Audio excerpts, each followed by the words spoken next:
ಎಲ್ಲರಿಗೂ ನಮಸ್ಕಾರಗಳು. ನಾನು ನಿಮ್ಮ ಅಶೋಕ್ ಎಫ್ ದೊಡ್ಡಮನಿ.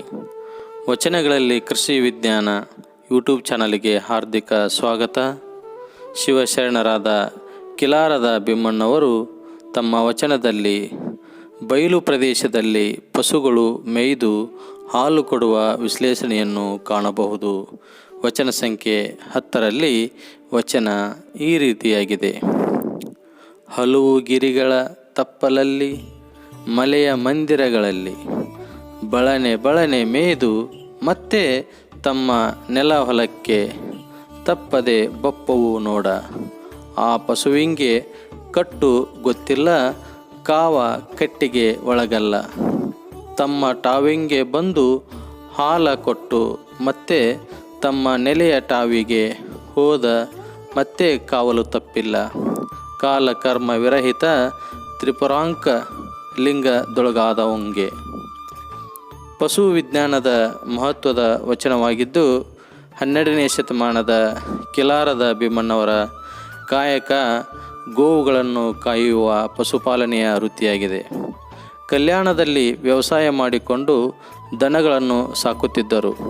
ಪಶುಪಾಲನೆಯ ಕಾಯಕವನ್ನು ತಮ್ಮ ಬದುಕಿನ ಕಾಯಕವನ್ನಾಗಿ ಮಾಡಿಕೊಂಡಿದ್ದರು. ಸ್ವಭಾವತಃ ಅನುಭಾವಿ ಆಗಿದ್ದ ಇವರು ಕರ್ಮಹರ ತ್ರಿಪುರಾಂತಕ ಲಿಂಗ. ಈ ವಚನಾಂಕಿತದಲ್ಲಿ ಇವರು ರಚಿಸಿರುವ 10 ವಚನಗಳು ಲಭ್ಯವಾಗಿವೆ.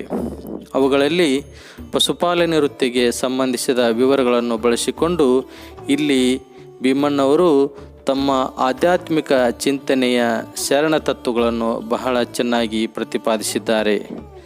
ಗಿರಿ ಮಲೆಗಳಲ್ಲೆಲ್ಲ ಮೇಯುವ ಪಶುಗಳು ಹೊಟ್ಟೆ ತುಂಬಿದ ನಂತರ ತಮ್ಮ ಮೂಲ ನೆಲೆಯ ಹೊಲಕ್ಕೆ ಬರುತ್ತವೆ.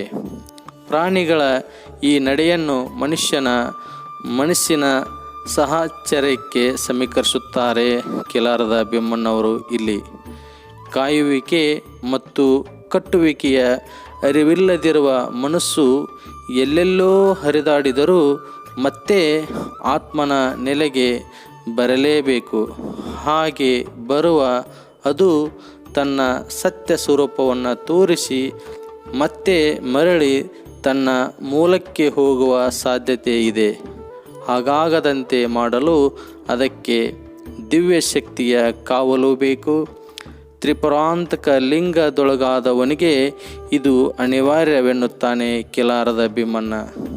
ನಿತ್ಯ ಜೀವನದಲ್ಲಿ ಕಾಣುವ ದನ ಕಾಯುವ ವೃತ್ತಿ ಬದುಕಿನ ಅನುಭವದ ಚಿತ್ರವನ್ನು ಕಣ್ಣಿಗೆ ಕಟ್ಟುವಂತೆ ಹೇಳಿದ್ದಾರೆ ವಚನಕಾರ ಭೀಮಣ್ಣ ಶರಣರು. ಆ ಅನುಭವ ಚಿತ್ರಣವನ್ನೇ ಬಳಸಿಕೊಂಡು ಇಲ್ಲಿ ಅದನ್ನು ಅತ್ಯಂತ ಸುಂದರವಾದ ಆಧ್ಯಾತ್ಮಿಕ ದೃಷ್ಟಾಂತದ ಒಳಾಶಯದಂತೆ ರೂಪಿಸುವ ಮೂಲಕ ಅದಕ್ಕೊಂದು ಅನುಭಾವಿಕ ಆವರಣ ನಿರ್ಮಾಣ ಮಾಡುತ್ತಲೇ ಓದುಗರನ್ನು ಅದರ ಆ ಒಳ ಆವರಣದೊಳಗೆ ಕರೆದೊಯ್ದು ನಿಲ್ಲಿಸಿಬಿಡುತ್ತಾರೆ ಕಿಲಾರದ ಭೀಮಣ್ಣವರು. ಮೊದಲ ಓದಿಗೆನೇ ವಚನದ ಈ ಪ್ರಾರಂಭಿಕ ಸಾಲುಗಳು ಈ ಭವದ ಜೀವನಕ್ಕೆ ಎಲ್ಲಿಂದ ಬಂದಿರುವಿವೋ ಮತ್ತೆ ಅಲ್ಲಿಗೆ ಹೋಗಬೇಕು ಎಂಬುದನ್ನು ರೂಪಕ ದೃಷ್ಟಾಂತಗಳ ಮೂಲಕ ವಚನದಲ್ಲಿ ತಿಳಿಸಿರುವರು. ಹಲವು ಬೆಟ್ಟದ ತಪ್ಪಲಲ್ಲಿ, ಪರ್ವತಗಳಲ್ಲಿ, ಮಂದಿರಗಳಲ್ಲಿ ಬೇಗನೆ ಪಡೆದು ಬಂದು ತಮ್ಮಗೆ ವಹಿಸಿದ್ದ ನಿಗದಿತ ಕಾಯಕ ಮಾಡಿ ನೀಡಬೇಕಾದನ್ನು ನೀಡಿ ಕೊಡಬೇಕಾದನ್ನು ಕೊಟ್ಟು ಮತ್ತೆ ತಮ್ಮ ಮೂಲ ಸ್ಥಳಕ್ಕೆ ಹೋಗಬೇಕು. ಇದಕ್ಕೆ ಆ ಸೃಷ್ಟಿಕರ್ತನ ಕಾವಲಿದೆ. ಇದು ಆ ಸೃಷ್ಟಿಯ ಕರ್ಮವೂ ಹೌದು, ನೇಮವೂ ಹೌದು, ಧರ್ಮವೂ ಹೌದು ಎಂದು ಹೇಳಿರುವುದು ಸತ್ಯವಾಗಿರುವುದು. ಈ ಭವದ ಜೀವನದ ಮರ್ಮವು ಇದಾಗಿದೆ. ಬಹುತೇಕ ದನಗಳನ್ನು ಕಾಯುವವರು ಅಂದರೆ ಸಾಮಾನ್ಯವಾಗಿ ಮೊಬ್ಬು ಅಜ್ಞಾನಿಗಳೆಂದೇ ಜನ ಸಮಾಜದಲ್ಲಿ ಭಾವಿಸಿಕೊಂಡು ಇಂದಿಗೂ ಹಳ್ಳಿಗಳಲ್ಲಿ ಅವರನ್ನು ಹೀಯಾಳಿಸಿ ದನ ಕಾಯುವನ ಎನ್ನುವ ಮೂಲಕ ಅವರನ್ನು ಹೀಯಾಳಿಸಿಯೇ ನೋಡಲಾಗುತ್ತದೆ. ಇನ್ನು 12ನೇ ಶತಮಾನದ ಕಾಲಘಟ್ಟದಲ್ಲಿ ಅವರ ಸ್ಥಿತಿ ಹೇಗಿತ್ತು ಎಂಬುದು ಅಪ್ಪ ಬಸವಣ್ಣವರಿಗೆ ತಿಳಿದಿತ್ತು.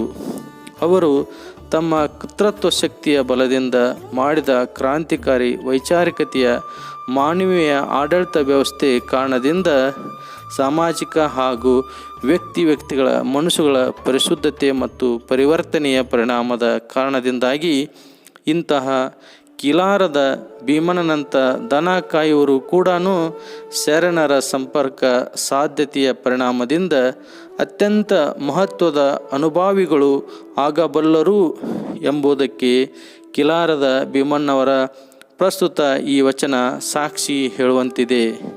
ಈ ವಿಡಿಯೋ ನಿಮಗೆ ಇಷ್ಟವಾಗಿದ್ದರೆ ಲೈಕ್ ಮಾಡಿ, ಕಮೆಂಟ್ಸ್ ಹಾಕಿ, ರೈತರಿಗೆ ಶೇರ್ ಮಾಡಿ. ನಮ್ಮ ಚಾನಲ್ ವಚನಗಳಲ್ಲಿ ಕೃಷಿ ವಿಜ್ಞಾನ ಸಬ್ಸ್ಕ್ರೈಬ್ ಮಾಡಿಕೊಳ್ಳಿ. ಸದಾ ನಮ್ಮ ವಿಡಿಯೋಗಳನ್ನು ನೋಡುವ ಮೂಲಕ ವಚನ ಸಾಹಿತ್ಯವನ್ನು ಅರಿತುಕೊಳ್ಳೋಣ ಎಂದು ಹೇಳುತ್ತಾ ಮುಂದೆ ಮತ್ತೊಂದು ಕೃಷಿ ವಚನದೊಂದಿಗೆ ಮತ್ತೆ ಬರುತ್ತೇನೆ. ಎಲ್ಲರಿಗೂ ಧನ್ಯವಾದಗಳು.